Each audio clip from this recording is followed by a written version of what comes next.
Sometime in 2020, I landed at the Stansted Airport in the UK on a particular Tuesday afternoon. I thought I had arrived, but my journey had only just begun. Not only was I greeted by the cold UK weather, but a whole information overload. I had to process, internalize, and make use of the information in real time and on the spot.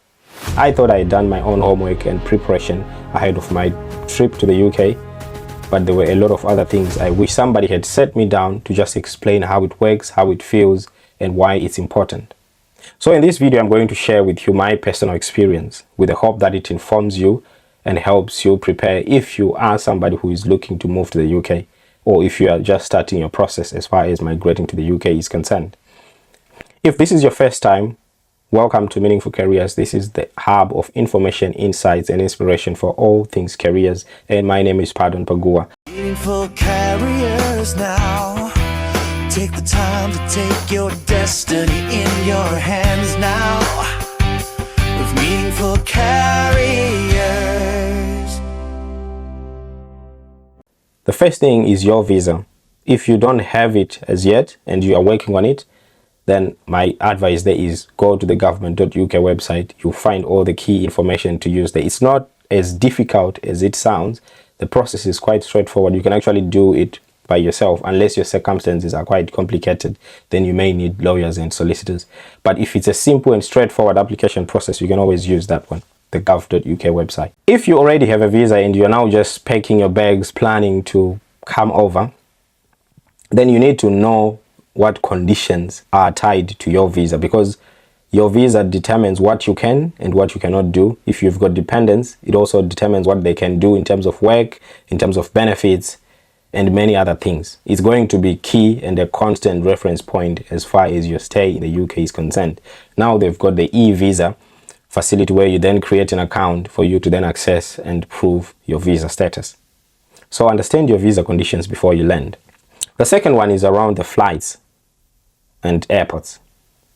Many people coming from overseas only know Heathrow or maybe Gatwick Airport because they are the famous one. But tell you what, the UK has over 40 airports. Depending on where you are going to stay when you move to the UK, you may actually want to book a flight that takes you to the closest airport as possible, because you don't want a long trip after you've already landed in the UK. And if you're coming from, say, Africa, for example, I know how my people do in terms of packing the luggage and many things. So you don't want that hassle, especially not knowing the environment or not having somebody to then pick you up from the airport.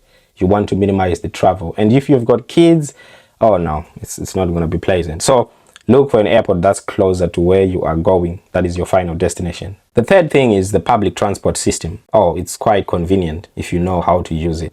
Many people use this not as a sign of status, but as a matter of convenience. You'll find that many people use buses or trains, and in London, they also have what we call underground train, or commonly known as the tube.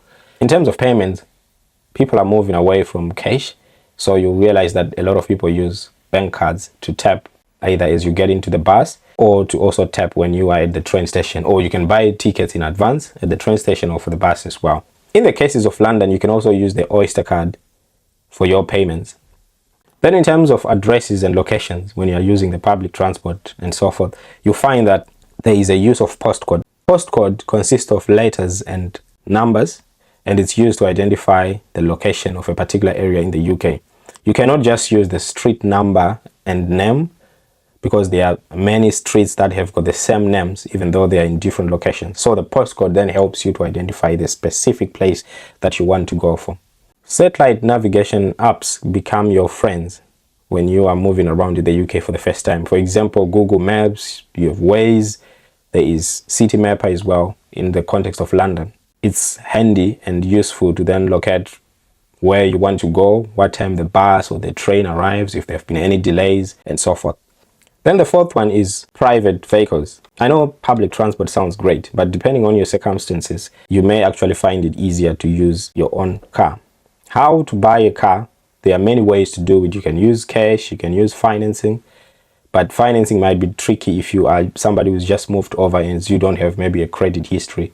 So when to buy cars, there are many platforms. You can walk into different garages, or you can actually use platforms like Car Gurus and Auto Traders. I've used Car Gurus and Auto Traders at some point, As soon as you get your car, then these are the key things that you need to ensure you have. The first thing is to change the address of the registered keeper. There is what they call the V5C book. This is what just shows who the registered keeper of the vehicle is, because it's helpful whether for any communication, any insurance, or any tickets and anything that you may then get at some point, to have this updated to you as the rightful owner or the rightful keeper. Once you do that, you can do this online on the gov.uk website. There are links as well where you can then just do this. It's an instant process. Then the actual book can then be sent to you after a few days. Then once you do the V5C book, the second thing is to sort out the car insurance. It's not a negotiable thing. You need to have your car insurance sorted, and you can set it up in a very short space of time. You can use websites like confused.com. I've used it because it helps you compare different insurance providers, where you can then choose which package you want and which sort of cover you want, whether you want to pay on a monthly basis or on an annual basis. Once you set up your insurance, then the other thing that you need to set up is the road tax. You then need to pay for the road tax. There are no shortcuts about it as well. You can pay this on the Gov website. Once you do that, you also need to check the MOT. There is what's called the MOT. It's just a check which is done every year to certify whether a vehicle is roadworthy. So when you buy your vehicle, you need to check if the MOT is still valid. You can do this online again. But after every year, you then need to renew your MOT, where it goes to the mechanic or the garage, then they do the inspections to see if it's in the right condition. Then if you have come with a license from your home country and you are staying for longer in the UK, then you are allowed to drive for not more than a year. So you then have to exchange your driving license to get a UK one. You can do the process online as well as fill in certain forms that you then submit. And it might also include you sending your home country driving license to DVLA, then DVLA sends you the latest one. A driving license is a very good form of ID as well in the UK, because it has your current address, and when you change addresses, it needs to be updated as well. So that's something to also be aware of. Once you have your car and you're ready to go, if you have children, car seats are a non-negotiable thing. You need to have car seats. The UK is quite strict on car seats if you want to move around with children. Then the fifth thing is your accommodation. Some do a quick fix, which is the Airbnb, to just get your temporary accommodation. Or if your employer organizes a temporary accommodation for you, you still have to look for your own accommodation in the long term. The platforms to use to search for properties, whether you want to rent or whether you want to buy, in many cases are the Rightmove website or Zoopla as well. I found it easy to use because you can compare prices, you can select and filter by location and many other things. Or you can walk into different real estate providers, but then most of them also list on Rightmove and Zoopla. So it's a one-stop shop for you really in terms of comparing where to live and how much it costs. In terms of renting, there is the use of agents. The real estate agents are quite key. Usually they are the ones that are in touch with the landlords, unless you are dealing directly with the landlord. But in many cases, you find that you'll be dealing with an estate agent. And sometimes they say, if you're interested in the house, pay a holding deposit. Then once we confirm, then you pay your full deposit minus the holding deposit that you had already paid. The law is quite strict on deposit. There is the deposit protection scheme, which sort of protects you or the owner of the house. There is the lease agreement as well. The law is quite strict in terms of leases. Once you get the accommodation, you need to set up your council tax account, which is what you then use to pay for your tax bills. Then there is the energy account as well. There are different service providers for energy. You can then set up an account with a different energy provider. You can move across different energy providers. For example, there is EDF, there is Octopus Energy. You can then move around depending on which one you find cheaper. And energy mainly consists of electricity as well as gas.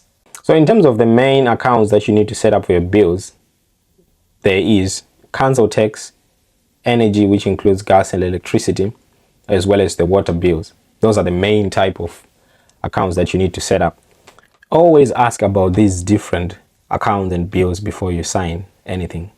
And it's important to reflect your full name or your accurate name in all of these accounts, because these can be used as your proof of address throughout your stay in the UK. And if you are a couple, say you are living together with your partner or your wife or your husband, for your council tax, you may actually want to put both your names so that at least both of you can prove that you are using the same address. Then in terms of phones, internet, entertainment, getting connected is pretty simple. You can walk into a shop, buy a pay-as-you-go SIM card, then you set it up straight away. Or if you are now eligible, you can then set up contract lines where you go to different service providers and get a deal for your SIM only, or you can get a SIM and a handset. For home internet, it then depends on what's available, whether there is the broadband fiber bits in your areas, or it just depends on your location. So you can use the different service providers website to check what sort of service is available. And there's a website called USwitch where you can also use to compare different phone deals. And a quick one on the TV. Oh, you need the TV license to just watch TV. So, and it's quite strict and it's a non-negotiable one. So you need to set that one up, add it to your list of bills. The other one is healthcare. Healthcare, they say it's free, but it doesn't automatically come to you. Yes, you pay the health surcharge when you're applying for your visas. But then once you get in, you need to be registered with a general practitioner, which is your GP. Usually it's based on your location. So each area has got its own local GP. So you need to go there, fill in the application forms, get registered so that you can then book appointments with your GP. You don't need to wait until you are sick. If it so happens that you are sick and if it's an emergency, then you can call 999 or 111. And your GP is your usual first port of call for any health issues. They can then refer you whether to accidents and emergency departments or any other facility. But your GP will be your primary contact because they keep your record and they are your constant reference point. Then schools and childcare. Schools allocation is based on what they call the catchment area. The primary schools which your children can go to are based on where you live. So you then usually go to the local authority or the local council's website to then find and search for places. Then you can shortlist to say these are the top 3 schools that I would want my children to go to. Then they will get back to you with a confirmation whether or not there is a place. The academic year starts in September every year. So that cycle or that calendar is very key. It's from September each year. That's when the new academic year starts. Children typically start school in the September that they turn 4 or 5. And when you're searching for schools, you can also check their performance. There is what's called the Ofsted website, which gives different ratings to how well the school is performing. You can use that to your advantage as you are selecting for schools. You can actually use that to then determine where you want to live if you are prioritizing your children's development. So you can choose a home address that's closer or within the catchment area of those highly rated schools based on the Ofsted list. Then for younger children that are of preschool going age, you can do nurseries or childminders. It's common, quite expensive. Yes, there are some free childcare benefits for different conditions. You can always check these on the gov.uk website or your different local authorities as well to just, again, this is tied to the visa type that you have and the income that you also have. They consider a lot of these in this one. So these are particular cases where you then need to prove your visa status to see what it is that you can get. Then banking is another important one.